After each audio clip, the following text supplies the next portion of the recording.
Very little is known about the prehistory of America, which makes it a fascinating time period to investigate. Every day, old views and beliefs are being challenged, new ideas are being brought forth and questioned, and the field is wide open to speculation and indeed ridicule. Prehistory is the study of the time before history was recorded or written down. In America, prehistory begins long before the Europeans and their missionaries arrived. According to traditional historical events, history in America began in the 1400s. However, as we uncover more scientific data and discover more ancient artifacts, we find that Europeans may have come to America long before history was actually being recorded.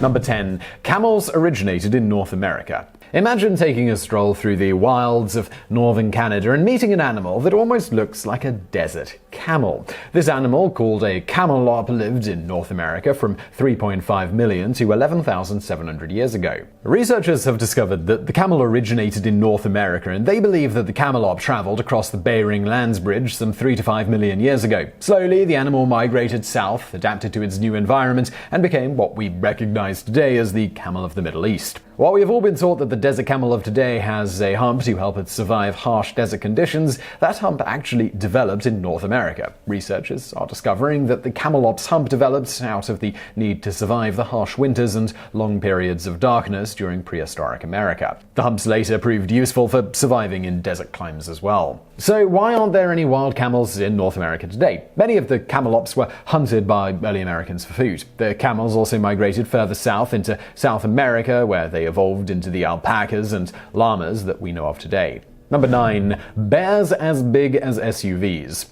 Predators were, of course, far larger in prehistoric America than they are today, and one of the largest predators was the short-faced bear. This monstrous bear was an amazing 6 feet tall when it walked on all 4 legs. However, when it stood on its hind legs, this monster bear was as tall as 12 feet, and it weighed around 1,500 pounds. So why was this bear quite so large? Well, during the time of the short-faced bear, there were far more fierce predators living in America.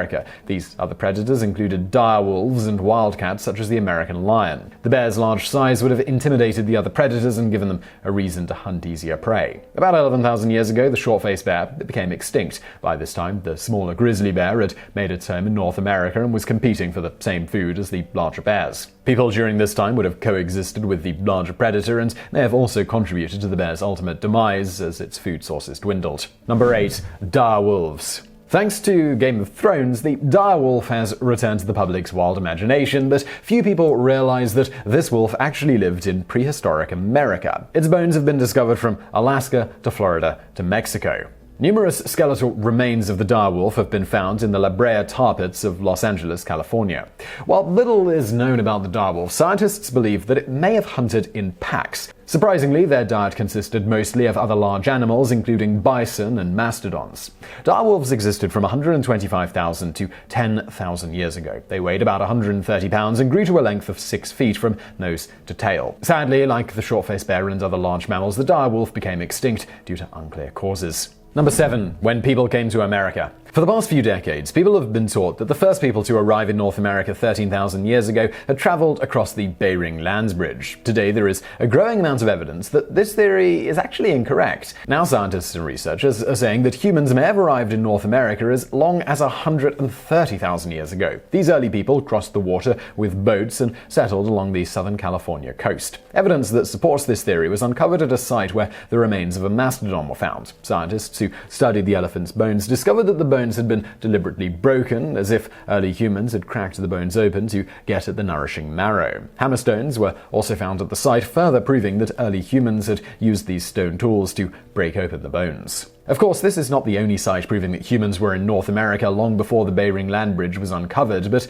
it is one of the oldest sites that's been found so far. Number 6. Skeletal remains of giants. It almost sounds like a story out of a child's imagination, but giant people did live and rule in North Africa's prehistory. During the 1800s, newspapers across the United States reported on the findings of giant bones. Many of these bones, it was reported, were turned over to the Smithsonian Museum and were never seen again. Today, archaeologists and amateur scientists continue to find skulls and skeletons of large people who lived in North America long ago. Many of these giant skeletons have been found inside burial mounds. Others, they've been found in caves and at seemingly random burial sites. So, how tall were these giants? Well, the skeletons that have been found and examined place them at over 7 feet tall, with some reaching a height of 10 feet. And these were not random giants scattered across the United States. There are surviving legends and stories about entire tribes of tall people living in areas like Maryland, Florida, and Pennsylvania. Number 5. There were stone builders.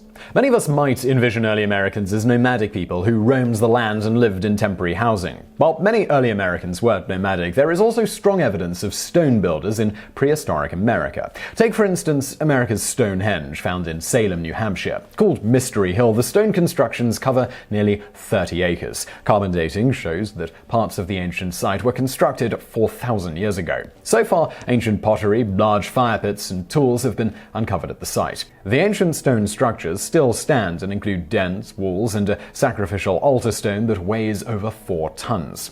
Ancient stone walls have also been discovered throughout the United States. One such wall was discovered in the Hudson River in 2002 with the use of sonar. The wall, completely underwater, was measured at a length of 900 feet, and it has been estimated that it could be anywhere from 3,000 to 7,000 years old. It's unclear who built the ancient walls found throughout America, but there are theories that it could have been the Native Americans, the Vikings, or Europeans who traveled to the region long before Christopher Columbus was even born. Number 4. Wisconsin copper mining.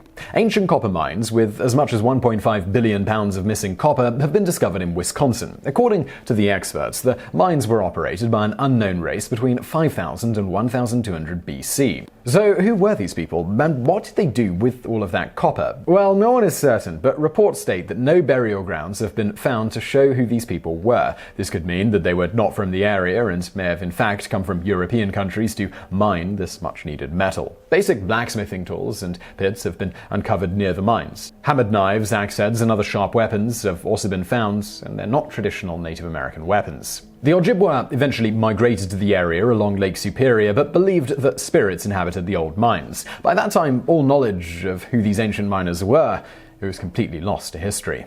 Number 3. Windover Bog People. The discovery of the Windover Bog bodies made news all over the world in 1982 when a backhoe operator uncovered bones in a Floridian pond. Archaeologists were brought in, and over the next few years, 167 bodies were found, along with thousands of human elements. The bog burial was reminiscent of the ancient bog burials that have been discovered in northern Europe, and this has led to much controversy over the origins of the Windover Bog People. Carbon dating shows that the bodies were between 6,990 to 8,120 years old. Even more surprising was the condition of the bodies. Scientists who examined the remains discovered that 91 of the skeletons still had intact brain matter. DNA testing was performed on the surviving brain matter, and it was found that the DNA did not match the DNA of local indigenous people in Florida or any modern Native American groups. This has led many people to believe that the DNA of these ancient bog people is related to ancient Europeans who could have easily made their way to Florida by boat. Only half of the Windover Bog has been excavated. The rest of the site remains intact so that in the future, as DNA technology improves, the site and its mysteries might be tackled once more. Number 2. The chocolate trade. Being addicted to chocolate is nothing new. The ancestral Puebloan people of New Mexico also had a thing for cacao. In fact, so strong was their love for the bean that a trading hub was built so that the Puebloans and the Mesoamericans from Central and South America could trade turquoise for the delicious beans.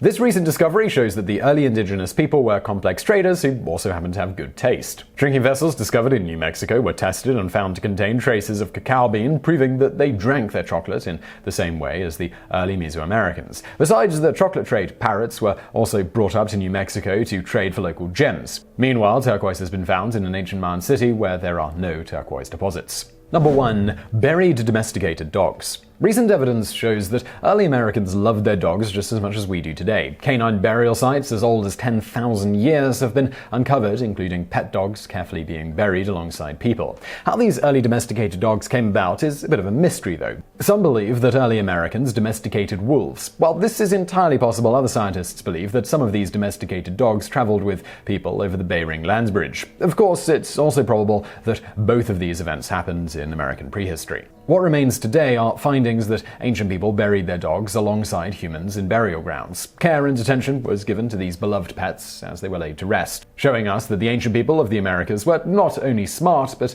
they were also caregivers to their faithful canine companions. So I really hope you found that video interesting. If you did, please do give us a thumbs up below, and don't forget to subscribe. We've got brand new videos just like this every day of the week. And as always, I'll see you next time.